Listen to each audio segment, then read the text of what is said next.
7 rules of the Mafia designer. 7 rules of the Mafia designer. These are rules that are very important. Okay? 7 rules. Like I said, it's a Mafia thing. Okay? We go by strict rules. Okay? So what's the first rule of the Mafia designer?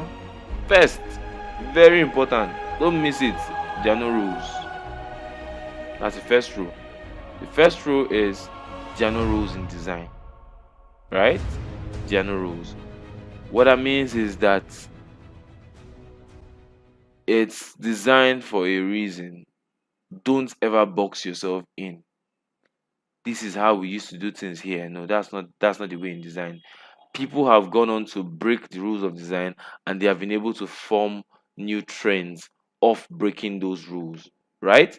So as with fashion, same with design, there are no rules, right?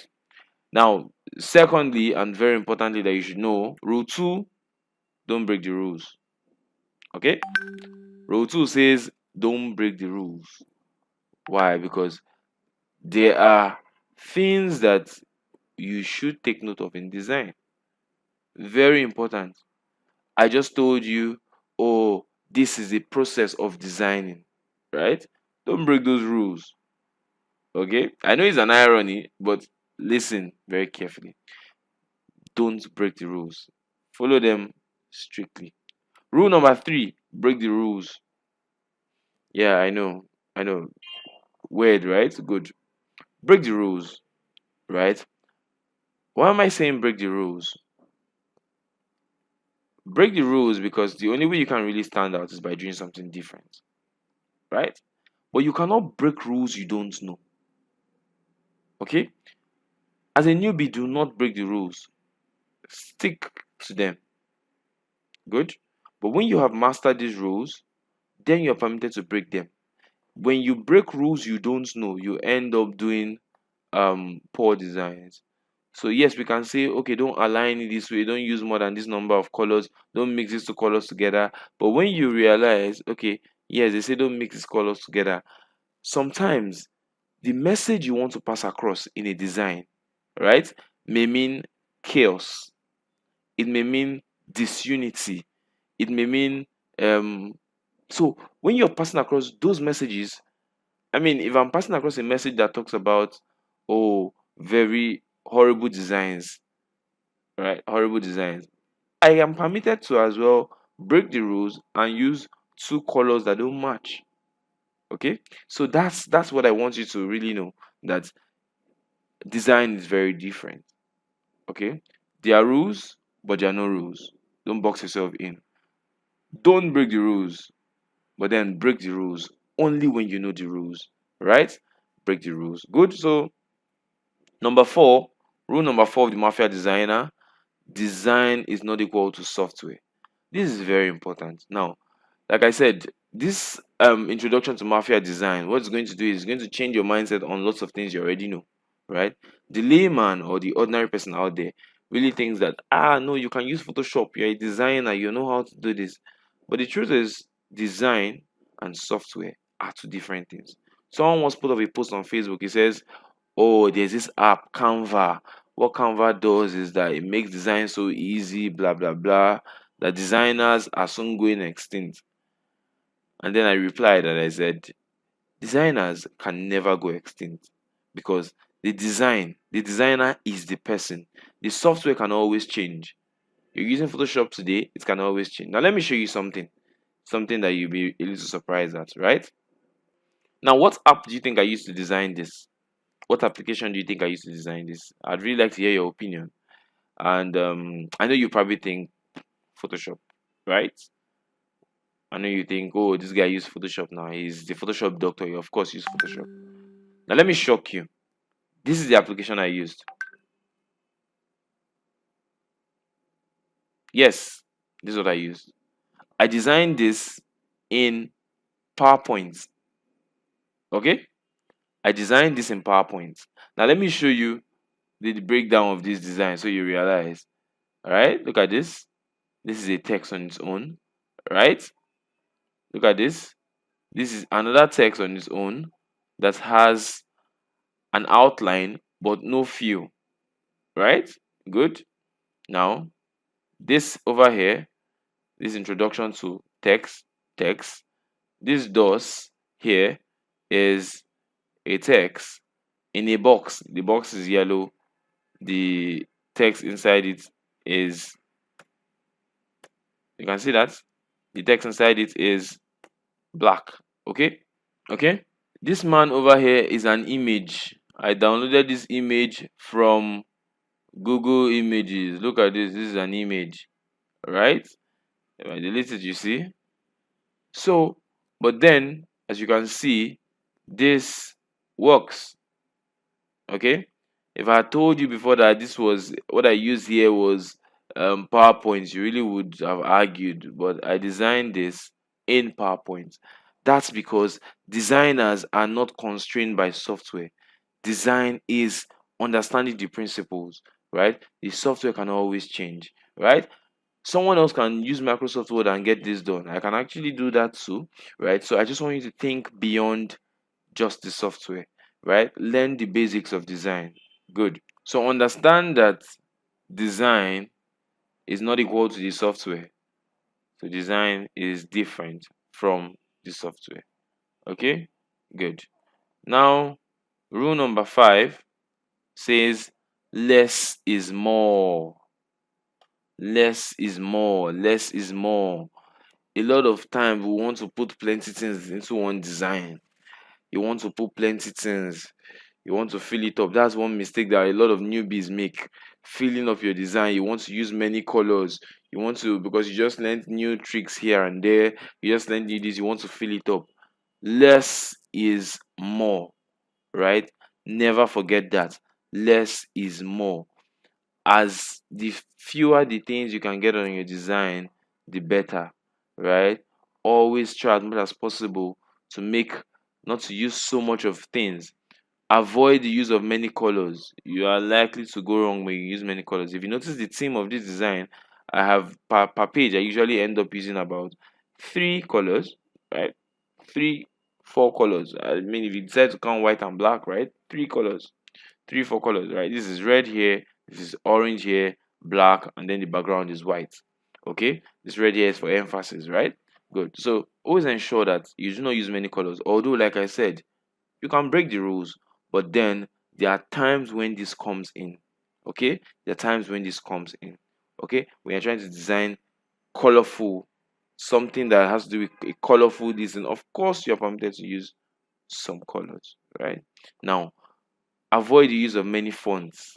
Okay, in one design you can have many fonts this thing inside. No, usually limit yourself to 3 fonts. Don't use more than 3 fonts in a design, right? Don't use more than 3 fonts in a design, but know when to, if you have to, know when to.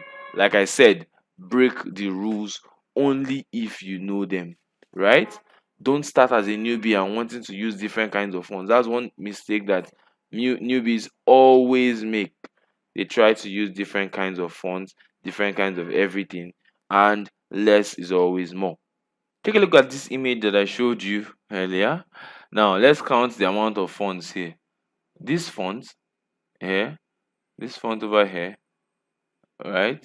The font, this font here that says this sunshine music is different from this font here, right? It's different from this font here. Good. That's 2 fonts, right? Then you come over here, you have sunshine music here on another font. That's 3 fonts. You have colors on another font, 4. WhatsApp posts on another font, 5. Right? Then also notice here there are so much colors. You have this, you have this, you have this, yellow, red, green, and look at the background also. There's white, there's black here and there. So less really is more. Okay, try to ensure you keep things very simple. Most of the time you'll be safe by doing that. Okay, good. Now, rule 6 is also something that is very counterintuitive, right? But then the Mafia designer knows this, right? Function is greater than aesthetics any day. Having to make a beautiful design is fine, is good, but is your design passing the message across? That's the most important thing, right? Your client is not looking for a pretty design. That's the truth. What they want is, if I show this flyer to somebody, do they immediately get the message? You see, and a lot of human beings, a lot of us these days, we have very short attention span, very short. So a situation whereby you make a design and the most important information is not at the top of that, is not giving the most emphasis, right? What happens is they just look at it, right, and then they skip, they throw away. Okay, so give the most important information, the headline of your design. That way people see it and they already know what it is. Okay, so a lot of people may not go on to read, but they already get the general idea from the first look at it. Okay, just so you are able to let people get the first hand information of what you need them to do. Okay, so function is better than aesthetics any day. Okay, so always look for function. As a newbie, target function. Aesthetics can come in later. Okay, look at, have that at the bottom of your mind. When your design is functional, you can learn aesthetics. I don't expect you to make very beautiful designs, but I expect that at the very least you are making functional designs, right? Functional designs that pass the message across. Okay, so functional designs, very important. Okay, good, to never forget that. And how do you make functional designs? You think about the audience first. Have the audience in your mind first. What are they looking out for? What colors would work best with them? What fonts will attract them? Okay, when you put up something with pink, white, for instance, that already calls the attention of females. All right, that already describes the fact that, okay, we're talking about females here, right? Have you seen football betting sites? Have you seen any football betting site that is pink? Right? You'd almost not find. Okay, right? You'd almost not find, because they know that that's not their target audience, right? That's not their target audience. But then you can easily find football betting sites that are green, okay, that are red, okay.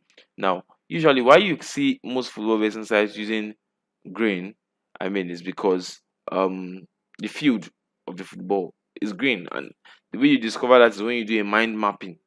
If you do a mind map, get to, okay, football betting, right? So football, right? So you now go field green, right? So that's how you do that. So ensure your design is functional. Okay, good. Now this is an example of a functional design that is not, it's not pretty, right? It's not aesthetically pleasing, but it works. Immediately you see it, what hits you first is intercessory prayer meeting. You already know that, okay, this is a prayer meeting. I saw this on a friend's status, right? You just know, okay, this is a prayer meeting. You have a choice. Do you want to attend the prayer meeting or not? Okay, you want to attend, you then go down and read time, dates. Okay, now I'm not saying this is a very beautiful design. No, of course it's not, right? What I'm saying is it works. The most important message gets to you first, right?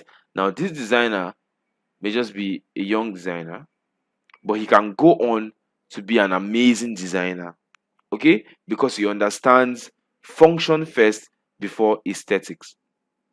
Okay, so function first before aesthetics. Good.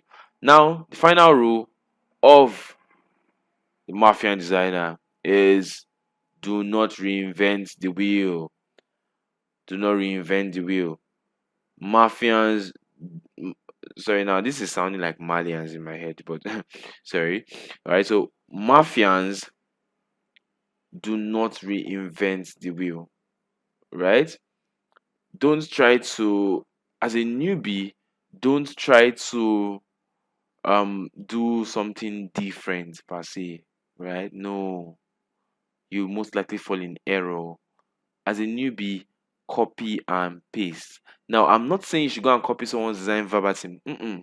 Far from it. But I'm saying you see a design, you can see these are the colors used and it works. The moment a design attracts you, analyze it, right? These are the colors used and it works. Good. So this color, this color, this color would work. I would use it. Okay? Good. What else can I see in this design? This font for this message, it works, it goes well. So I would use it. Right? This particular layout works, I would use it. Okay? So I'm not saying you should go and copy because I'm not saying you should go and copy someone else's work verbatim. No. What I'm saying is understand why it worked and replicate it. Don't try to create something out of the blues, or you want to start mixing say blue with purple or something. Don't go that way. First, as a newbie, go and see what other people are doing and copy. Very simple. Okay, it's not that simple, but just go and see what other people are doing, right? And as a newbie, do a lot of copying. When you copy a lot, I mean when you copy a lot, try to replicate designs a lot, you begin to get a twist. Okay, instead of me doing it this way, let me try it this way instead, right? So to move from 0 to 70 as a designer, don't try to do anything new. Before you do any design, go and see other designs, right? Before you do any design, go and see other designs. It's part of your research process, right? Go and see what other designers are doing, look at their color scheme, look at how they work, and then you get better with design. And that's why the next thing we're going to talk about here is the websites you can use to spy on other designers' work. What websites can you use to spy? Okay, see what other designers are doing and how you can pick concepts from here, pick from here, pick from here. What websites are you going to use? Now these websites, you should always use them, right? What websites are you going to use? So now we're going to the Mafia designer websites for inspiration.